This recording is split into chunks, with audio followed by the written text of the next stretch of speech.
In 1950, America was booming. The war was over, factories were pumping out gleaming new cars, and the interstate system was beginning to sprawl. But under all that chrome and post-war optimism lurked something sinister: deadly engineering. These weren't just poorly made, they were inherently dangerous. No crumple zones, no reinforced roofs, no brakes worth trusting in a panic. These were rolling metal coffins, designed without concern for survival in the event of a crash. Here are 9 of the most dangerously designed American cars of 1950. Vehicles that should have come with a priest and a promise. Dear viewer, don't forget to subscribe to the channel. Thanks for your support.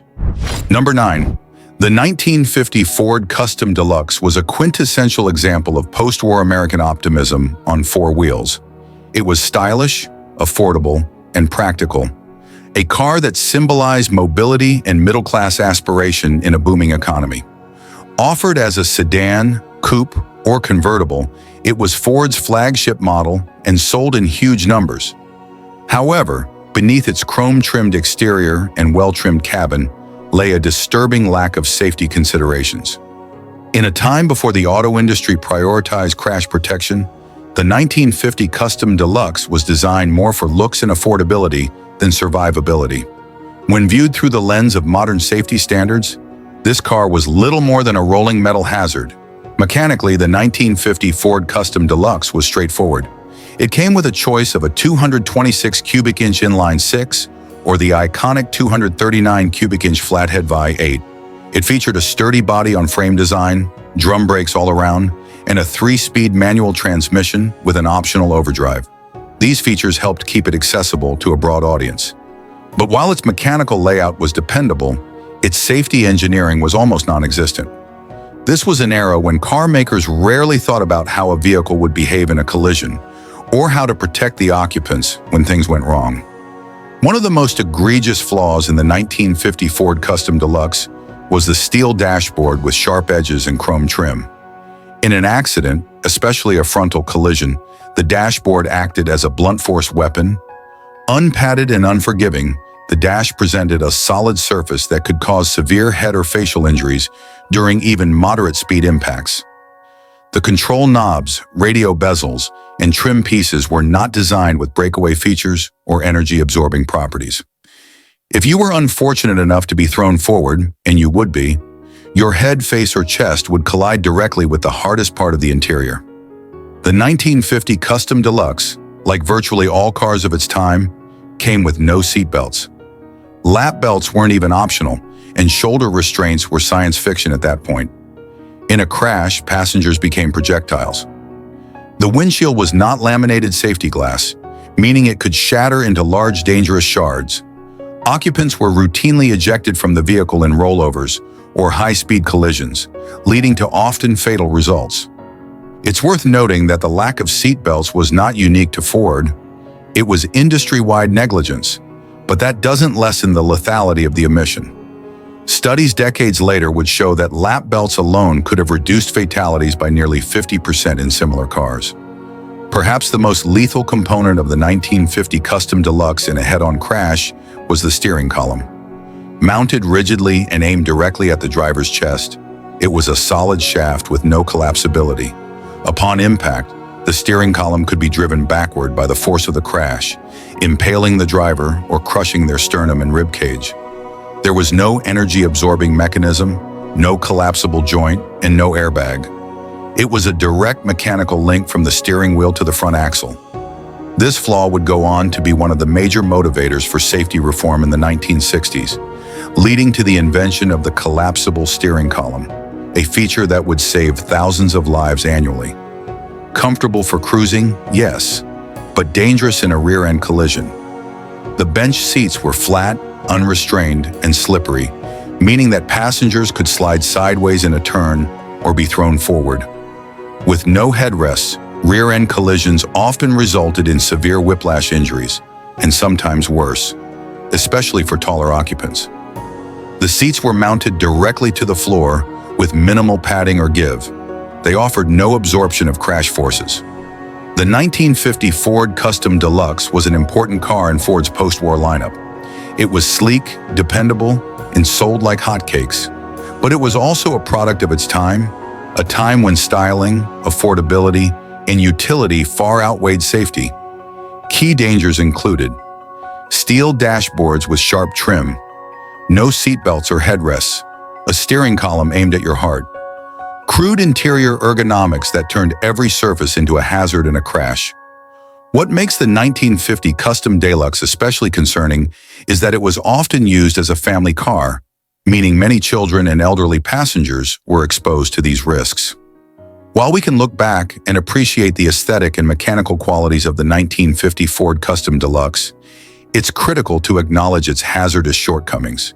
It is a vehicle that belongs in museums and weekend car shows, not on modern roads.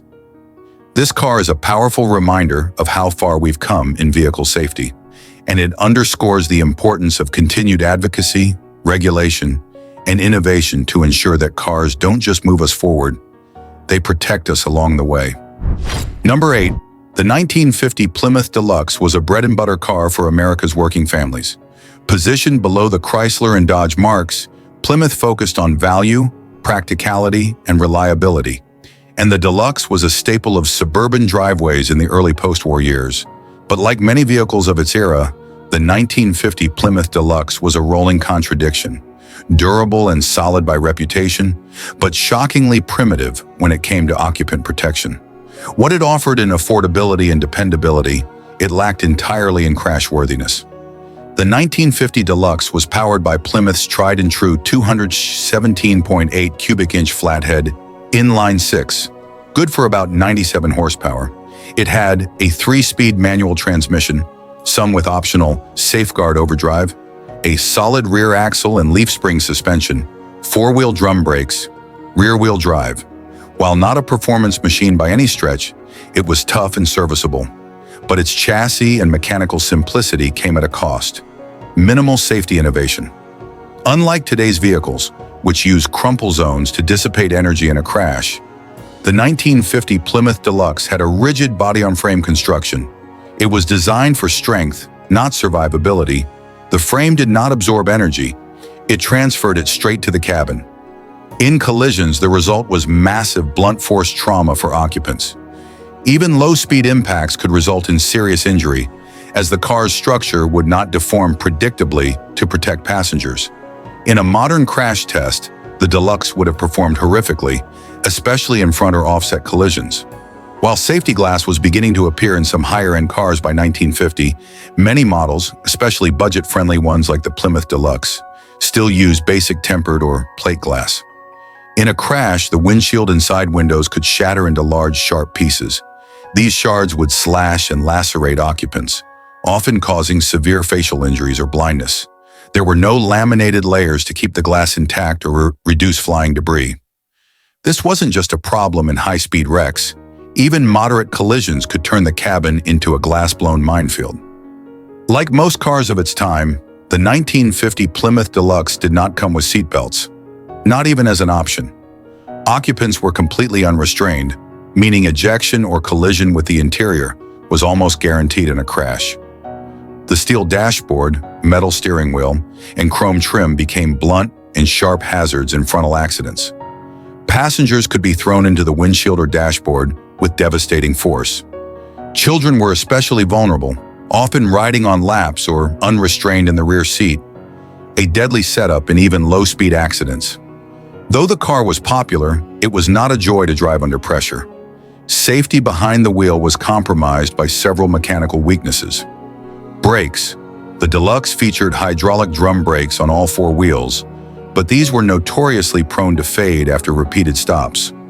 On long descents or in urban traffic, stopping distances could increase dramatically. Brakes also lacked any sort of power assist, meaning emergency stops required significant pedal force. Handling. The steering was loose and vague, offering little road feel or responsiveness. A high center of gravity and bias-ply tires gave the car poor cornering grip, with a tendency to understeer. Emergency maneuvers were risky. The car would wallow or lean dramatically, leading to loss of control. In short, the 1950 Plymouth Deluxe wasn't just unsafe in a crash. it was difficult to avoid one in the first place. The 1950 Plymouth Deluxe deserves its place in history as a solid, dependable car for the masses. It was easy to maintain, affordable to buy, and generally beloved by its owners. But viewed through a modern lens, it stands as a chilling reminder of how far we've come in automotive safety. Its lack of seat belts, unsafe glass, fade-prone brakes, and rigid, unyielding structure made it a death trap in the right or wrong conditions. Number 7. The 1950 Hudson Pacemaker was introduced as a more affordable version of Hudson's innovative step-down line, a model that emphasized low-slung design, aerodynamic form, and car-like handling in an era of upright truckish sedans. It was the smallest and cheapest Hudson you could buy in 1950, but it still shared many traits with its bigger brothers, notably the radical unibody construction and that deep, lowered floor pan. While it looked sleek and modern, especially compared to some competitors, the Pacemaker had major safety shortcomings, and some were made worse by the very features Hudson proudly advertised. Hudson's much-touted step-down design meant that passengers sat inside the chassis, rather than on top of it. The car had a unibody shell with perimeter frame rails, offering a low center of gravity that did aid cornering. However, this unibody structure lacked crumple zones, and in the event of a crash, the body didn't absorb energy. It collapsed inward. The low seating position increased the risk of being trapped or crushed if the doors buckled during a side impact. Structural integrity was inconsistent due to early unibody engineering techniques, especially on the Pacemaker, which lacked some of the heavier reinforcements used in Hudson's Prisher models. What Hudson thought was revolutionary structure turned into a death trap when metal met metal. Unlike today's crash-optimized monocoques, the Pacemaker's body was rigid in all the wrong ways. The front end offered minimal protection, with only a basic bumper and thin substructure. In frontal impacts, the engine and front suspension often pushed back into the cabin rather than redirecting force away. Hudson's engineers emphasized ride comfort and cornering, not crash survivability. This meant the Pacemaker, though relatively advanced for 1950, was incredibly fragile in real-world accidents. The Pacemaker suffered from lethargic steering, especially compared to the nimbleness Hudson bragged about in marketing. It used manual recirculating ball steering, which was slow to respond and prone to excessive play. Parking or quick directional changes were challenging, particularly at low speeds. Combine that with bias ply tires and soft suspension, and it was easy to find yourself overcorrecting into a ditch or oncoming traffic. Hudson may have had one of the first performance handling sedans of its era, but the base Pacemaker was not that car. Hudson's brakes were standard for the time, and that's not a compliment. The Pacemaker had four-wheel drum brakes with no power assist. Brake fade was common on long descents or in repeated stops. Stopping distances were well over 130 feet from 60 miles per hour, even in dry conditions. And like most cars of its time, the Pacemaker came with no seat belts, no padded dash, no headrests or side impact protection. An unforgiving steel interior that turned into shrapnel in a crash. If you hit something, you were going to feel it, hard. Hudson cars were known for their roomy interiors and plush seating, and the Pacemaker was no exception. It had broad bench seats, soft fabric, and nice materials for the price. But it also had rigid metal seat frames, a hard metal dash, and plenty of chrome trim that became deadly on impact. No head restraints meant even minor rear-end collisions could cause severe neck injuries. The cabin was inviting, right up until the moment it became a prison. The 1950 Hudson Pacemaker was a bold car, stylish, lower slung than the competition, and forward-thinking in its packaging. It introduced millions to the step-down design, unibody construction, and a more refined driving experience. But that innovation came with major blind spots, a structural design that collapsed under pressure, unpredictable crash behavior, subpar safety equipment, or complete lack thereof, and sluggish control systems that left drivers vulnerable in emergencies. In hindsight, the Pacemaker shows how aesthetics and novelty sometimes came at the expense of survivability, a lesson that automakers would slowly learn over the next few decades. Number 6. The 1950 Oldsmobile 76 is often overshadowed by its more powerful and glamorous relative, the Oldsmobile 88, which made history as one of America's first true muscle cars with a V8 engine. But the 76th? That was the economy model, the stripped-down alternative, the forgotten sibling. It lacked the horsepower, flair, and, most importantly, the safety engineering that might have saved lives. Underpowered and underbuilt, the 76 was a heavy metal shell resting on outdated tech, and driving one today would feel less like nostalgia and more like Russian roulette. The 1950 Old 76 came with a straight 6 engine, a holdover from the pre-war era. While durable, it was no match for the car's considerable size and weight. Engine, 238 cubic inch inline 6. Output, around 105 horsepower. Transmission, 3-speed manual, hydromatic optional. Curb weight, over 3,700 pounds. This powertrain wasn't just sluggish, it was dangerously inadequate. Trying to merge, pass, or even climb hills required planning, prayer, and a long stretch of road. It handled like a barge and accelerated like one too. Stopping this lumbering machine was a dicey proposition. 4-wheel hydraulic drum brakes with no power assist. Brake fade was common after a few hard stops. Wet weather? Double your stopping distance. In an era with rapidly increasing traffic speeds, the 76's brakes were completely outclassed. One panic stop, and you were more likely to end up in the backseat of the car in front of you. Or worse, if you dared to push the old 76 into a corner, the car pushed back, with massive body roll, screeching tires, and vague steering.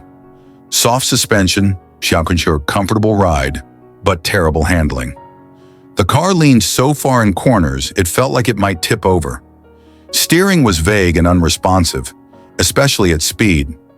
Drivers quickly learned not to swerve, not because of control, but because they had no clue what the car would do next.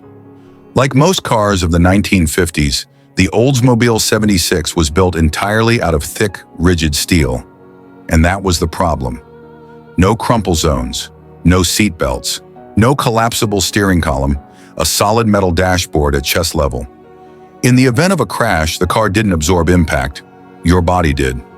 Even a relatively minor collision could become deadly due to sharp interior edges, protruding knobs, and a steering wheel that acted like a battering ram. And let's not forget the solid glass windows, which could shatter into shards during a crash, sending razor-like fragments into the cabin. Sure, the seats were wide and comfortable, and the dashboard had some elegant styling. But functionally, the interior was a death trap. No padding anywhere. Metal trim pieces that turned into shrapnel. No restraints or head protection.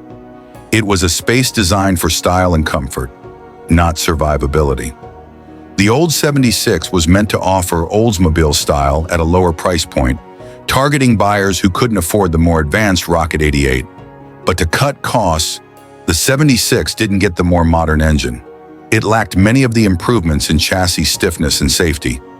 It was heavier than it should have been and less powerful than it needed to be.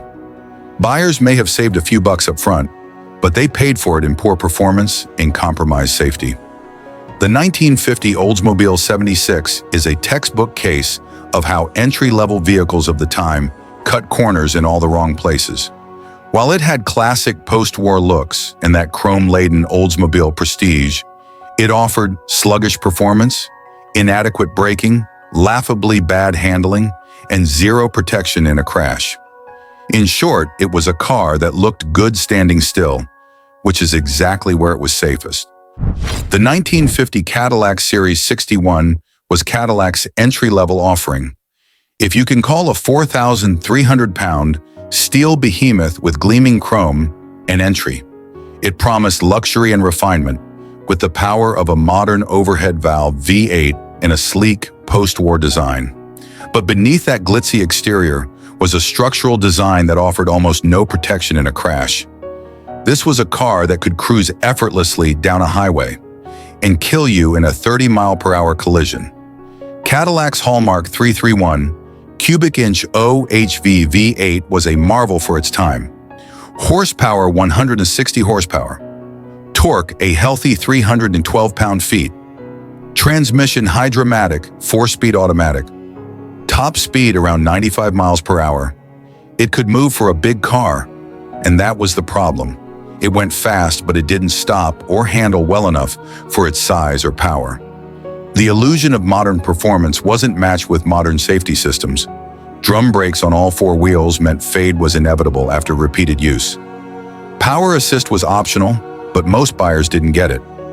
The car's suspension was soft, favoring comfort over control. Steering was vague and slow, requiring constant correction at speed. Even a skilled driver could quickly get overwhelmed by the car's sheer size and floaty dynamics. If you needed to stop quickly or swerve in an emergency, good luck. The Series 61 responded with the urgency of a battleship. In 1950, safety engineering wasn't even on the radar for luxury automakers like Cadillac. The Series 61 was heavy, over 4,300 pounds, and rigid, built with no crumple zones. The force of impact went straight into the cabin, equipped with a massive steel dashboard and sharp switchgear. Designed with a non-collapsible steering column that aimed directly at your chest, totally devoid of seatbelts, headrests, or side impact protection. A frontal crash, even at 25 to 30 miles per hour, could result in the steering wheel crushing the driver's ribcage or a face-first impact with the upper dashboard. Inside, the Series 61 was designed to impress. Wide bench seats, soft leather or cloth trim, and abundant chrome accents. But ergonomically and safety-wise, the dashboard sat high, reducing forward visibility. The steering wheel was huge, to provide leverage for the unassisted steering, but also acted like a blunt force trauma device in a crash. There was no padding anywhere. Every knob, switch, and trim piece was hard, sharp metal. Even a minor fender bender could result in significant head or chest injuries due to unrestrained occupants colliding with the unforgiving interior. At the time, the Series 61 was praised for its smoothness, quiet ride, and V8 power. It was a symbol of middle-tier American luxury, but it also served as a grim example of how style and performance had rapidly outpaced safety. It looked futuristic, but was still based on pre-war engineering principles. Its lack of safety equipment was consistent with the era, but its size and speed made it even more dangerous in a crash than a smaller car. It took a decade or more, and public safety campaigns led by figures like Ralph Nader, for the industry to take these risks seriously. The 1950 Cadillac Series 61 is a perfect case study in automotive contradiction. It was big, powerful, stylish, and deadly in all the ways that didn't make the brochures. Luxurious? Yes. Technically advanced? For 1950? Somewhat safe? Absolutely not. If you drove one, you were king of the road until something went wrong. Number 4. The 1950 Lincoln Cosmopolitan was a bold expression of post-war American luxury. With its sleek fastback styling, broad grille, and nearly 19 feet of rolling steel, it looked like the future, a car fit for presidents, literally as it served as a White House limousine. But when it came to safety, the Cosmopolitan was a rolling death trap dressed in a tuxedo. While it impressed the valet, it terrified crash experts, assuming you could find one in 1950. From a design perspective, the Cosmopolitan was an innovative step for Lincoln. A pillarless, hardtop silhouette with no B-pillar. Hidden running boards and slab-sided bodywork. Wide, low stance for the time. Unfortunately, none of this was designed with passenger safety in mind. No side impact reinforcement, no crumple zones, no energy-absorbing materials, just rigid steel from bumper to bumper, which meant in a crash, the force was transmitted directly to the occupants. Under the hood, the Cosmopolitan packed a 337 cubic inch flathead 5.8, borrowed from Lincoln's truck division. Horsepower, 152 horsepower. Torque, 275 pound-feet. Curb weight, roughly 4,200 pounds. Top speed, around 90 miles per hour. It was built to haul, and it did, But stopping it was another matter entirely. The car used drum brakes on all four wheels, with no power assist unless option. Brake fade was common on long hills or after repeated stops. The Cosmopolitan's massive weight and long wheelbase worked against it during emergency maneuvers. Even in ideal conditions, stopping distance was dangerously long. While the cabin was plush by 1950 standards, with rich upholstery, generous chrome trim, and full instrumentation, it was also a death trap in the event of a collision. The dashboard was rigid steel with sharp knobs and switchgear. The steering column was non-collapsible and pointed straight at the driver's chest. No seat belts, no padded surfaces, and no head restraints. Large interior dimensions meant passengers could be thrown across the cabin in a crash. In an accident, the Cosmopolitan didn't protect its occupants. It weaponized its own interior against them. In the 1950s, size was equated with safety. The Cosmopolitan, at nearly 19 feet long, certainly felt like a fortress, but the rigid body-on-frame design had a critical flaw. In a collision, the frame didn't deform or absorb energy. Instead, it transferred all kinetic force to the occupants. It was less likely to crumple and more likely to collapse catastrophically. Modern crash structures are designed to sacrifice the vehicle to protect the people inside. The Cosmopolitan did the opposite. It protected itself and let the passengers absorb the trauma. With a soft ride tuned for comfort and isolation, the Cosmopolitan was ideal for cruising wide highways and city streets. But when quick reflexes were needed, the steering was slow and vague, with poor feedback. The suspension was floaty, causing body roll in turns. Emergency lane changes or panic stops often ended with a spin or a slide, especially on wet pavement. In other words, it was a rolling couch with no athletic ability. The 1950 Lincoln Cosmopolitan looked the part of a modern, futuristic American luxury car. It had size, presence, power, and absolutely no concern for occupant safety. Like many cars of its era, it was a dangerous combination of mass, speed, and outdated structural thinking. It gave you the illusion of security through size, but its unforgiving structure and poor handling made it a risk at nearly every turn. For all its elegance and luxury, the Cosmopolitan stands today as a symbol of how far we've come, and a cautionary tale about the blind spots of early automotive design. Number 3, the 1950 Mercury 8 is legendary in custom car circles. It became the poster child for hot rodders and greasers, thanks to its sleek body and chopped roof aesthetic. It cruised into American culture as a symbol of post-war cool, but underneath that swoopy sheet metal was a dangerously outdated machine. For all its visual flair, the 1950 Mercury 8 offered little in the way of driver protection, handling confidence, or braking reliability. In short, it looked like James Dean, but drove like a tank on ice. Let's start with what made the Mercury 8 famous: the looks, long, rounded body panels. Lead sled potential with lowered roof lines and shaved trim. Heavy use of chrome and a low-slung stance. But this was an era when styling took total precedence over safety. The interior featured zero padding, just cold steel and hard plastics. Dashboard was metallic and unforgiving, turning into a blunt weapon during a crash. The doors had no side impact beams, just thin panels separating you from the outside world. No seat belts, no headrests, no crumple zones. In a collision, the Mercury 8 didn't bend to save you. It bent you to save the car. The Mercury 8 rode like a barge, which was great on smooth roads but horrifying in emergencies. Solid rear axle and leaf springs in the back offered a basic ride but poor road grip. Floaty coil spring front suspension gave the illusion of smoothness, until you tried to swerve. The car leaned heavily in turns, suffered from understeer, and was hard to control in evasive maneuvers. High-speed cornering was a gamble, and braking in the rain? Good luck. Brakes were four-wheel drums, prone to fade after just a few hard stops. No power assist unless added aftermarket, and even then, stopping distances were long. The steering system was slow ratio and vague, giving the driver almost no road feel. Combine that with a heavy front end, and you had a car that resisted sudden inputs with all its mass. Basically, if something ran into the road, You were either going through it or off the road trying to avoid it. This was the early post-war era. No crumple zones, no safety cells, no safety testing. The Mercury 8's body-on-frame construction was rigid and unforgiving. In a crash, energy went straight into the cabin, often collapsing footwells and dashboards inward. The steering column was non-collapsible, aimed squarely at the driver's chest. Passengers became projectiles in rollovers or frontal impacts.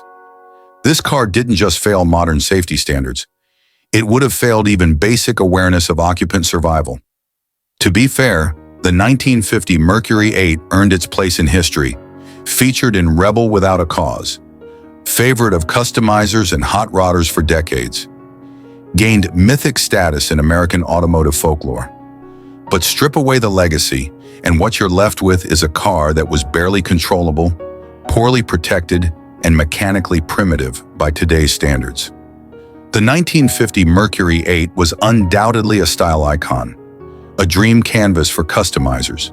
But as a production vehicle, it was functionally obsolete the moment it hit the showroom. It prioritized looks over life-saving features. It floated down the highway but floundered in a crisis. It turned heads and probably turned stomachs after a hard stop. In the end, the Mercury 8 was a perfect example of form over function, a dangerous beauty that hid its flaws under a slick paint job. Number 2. In 1950, the Dodto Custom represented the middle-class dream, a full-sized, well-trimmed car with elegant Art Deco flourishes and Chrysler's reliability. But under its chromed-over skin, this car was less a masterpiece and more of a mobile brick with wheels.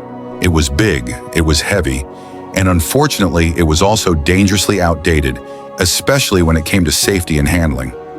While it may have given off a classy vibe in the showroom, on the open road, and especially in a panic, the Dodto Custom showed just how primitive early 1950s motoring really was. The 1950 Dodto Custom was built like a tank, and not in a good way. Body-on-frame construction with thick steel panels gave the illusion of safety, but there were no crumple zones, so in a collision, the energy went straight into the occupants. The flat, steel dashboard turned into a slicing, crushing hazard in any frontal impact. No seatbelts, no padded interiors, no recessed controls. The term passenger protection didn't even exist in this car's vocabulary. Safety engineering was essentially, make it thick and hope for the best. The Dodto Custom used four-wheel drum brakes, just like nearly every car of its era, but it weighed nearly 2 tons. Brake fade was a serious issue, especially on hilly terrain or repeated stops. Heat buildup caused the brakes to lose effectiveness fast. Pedal pressure was manual, so stopping required a good bit of leg muscle. In wet weather? Good luck. No ABS, no anti-fade features, and no guarantees. Going downhill in a Dodto Custom was less about driving and more about hoping inertia didn't win. This car was built for smooth, straight highways, not dynamic driving. The steering system was slow ratio and vague, more like turning a ship's wheel than a car. Body roll in corners was extreme. The suspension was soft and floaty, absorbing bumps, but also killing responsiveness. Emergency maneuvers? Forget it. You'd be in a ditch before the car finished changing direction. In evasive situations, the Dodto Custom handled like a runaway piano on casters. Even though it was a big car, the Dodto Custom relied on an aging power plant. Powered by a flathead inline-6, the engine made modest horsepower and even less torque. Acceleration was glacial, and highway merging was an exercise in patience. It came with Chrysler's semi-automatic tip-toe transmission, neat on paper, but clunky in practice. Combine low power with high weight, and you've got poor performance and worse responsiveness. This car didn't just struggle to stop, it struggled to go. In an era before crash testing, Dodto's engineers weren't designing with survivability in mind. There was no energy absorption in crashes. All impact was transferred to passengers. The steering column pointed directly at the driver's chest, with no collapsible feature. Dashboard knobs and switches were made of hard materials and jutted out. Even minor fender benders could result in serious head, chest, or leg injuries. It was less a vehicle and more a rolling battering ram with front row seats. Despite its deadly flaws, the 1950 Dodto Custom sold reasonably well, thanks to stylish, upscale looks with wide grills and lots of chrome, comfortable bench seats and soft suspension, air of refinement for the upwardly mobile American family. But looks can be deceiving. Behind the fancy grille was a car that offered almost no protection and little confidence when road conditions demanded quick reactions. The 1950 Dodto Custom represented the peak of pre-safety era American automotive thinking. It was big, smooth, and handsome, but also dangerous to drive hard, ill-equipped to stop quickly, brutally unforgiving in any collision. It may be a nostalgic classic today, but make no mistake, the Dodto Custom was one of many cars from this era that looked safe simply because it was big, but in a crash, size alone wasn't enough to save you. Number 1. The 1950 Dodge Wayfairer was Dodge's entry-level offering in a post-war world hungry for cars. Simple, affordable, and available in multiple body styles, the Wayfairer was aimed at the everyday American, and its rarest variant, the two-door Roadster, seemed like an exciting open-air option, but excitement quickly turned to danger once the car hit real roads. In a time when safety was an afterthought, the Wayfairer stood out not just for its simplicity, but for how easily it could eject you from the cabin. From doors that could open on their own to a rigid, unforgiving interior, this car was a safety hazard wrapped in budget charm. Let's talk about the most dangerous feature first: the doors. The Wayfairer Roadster's doors were lightweight and frameless, which looked cool and kept costs down. But they also lacked robust latching mechanisms and had a tendency to pop open in sharp turns or sudden jolts. With no modern restraining systems, no seatbelts, no door interlocks, nothing, an open door meant you were going with it. Dodge issued some improvements later, but for early models, spontaneous ejection was a real risk. This wasn't just a quirky design flaw. It was a potentially lethal defect for anyone who liked taking corners with enthusiasm. The Wayfairer was meant to be cheap and cheerful, and it showed, body-on-frame layout, with minimal insulation or interior padding. Steel dashboard that doubled as a concussion delivery system in any crash. No seatbelts, and a front bench seat with little lateral support, so you could slide sideways even before the door gave out. Thin windshield glass, and sharp interior trim in some areas. It wasn't built to protect you, it was built to meet a price point. Despite being small and relatively light for the time, the Wayfairer still drove like an early 1950s car. Solid rear axle and bias-ply tires meant poor grip, especially on wet or uneven roads. The suspension was soft, which led to excessive body roll and turns. Something you didn't want when your door could fly open mid-corner. Steering was vague and slow, offering little feedback and requiring constant correction at speed. Brakes were four-wheel drums with no assistance. Easy to lock up, easy to fade. Combine all that with a slightly oversteering rear drive layout, and the Wayfairer could get out of control faster than you'd expect from such a modest car.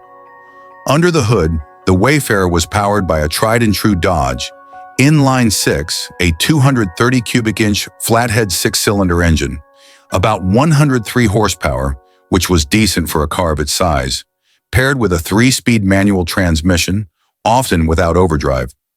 Performance was adequate, but acceleration was slow and the car struggled with hills or full loads. It wasn't fast enough to get you into trouble, but it wasn't nimble enough to help you get out of it either. There were no crash standards in 1950, and the Wayfairer was built accordingly. The steering column pointed directly at the driver's chest, with no collapsibility. Dashboard gauges and knobs were all hard-edged, ready to turn into projectiles. There were no padded surfaces and no door reinforcements. In any kind of rollover, the low door height and open body meant you had almost no chance of staying inside. Wearing a hat might have been the only real protection most drivers had. Dodge dropped the Wayfairer Roadster variant after 1952 due to low demand and changing tastes. Most buyers preferred hardtops and sedans with more protection and comfort. Today, the car has a niche following due to its rarity and retro charm. But let's be clear, owning one is like collecting an antique landmine. Beautiful to look at, but not something you want to handle carelessly. The 1950 Dodge Wayfairer Roadster was a reminder that cheap and cheerful often meant dangerous and deadly in the early post-war years. Its style couldn't mask the lack of structural integrity, safety equipment, or engineering finesse. With a door that could fly open, a steering wheel ready to impale you, and no restraint systems of any kind, it was the kind of car that made every drive a gamble.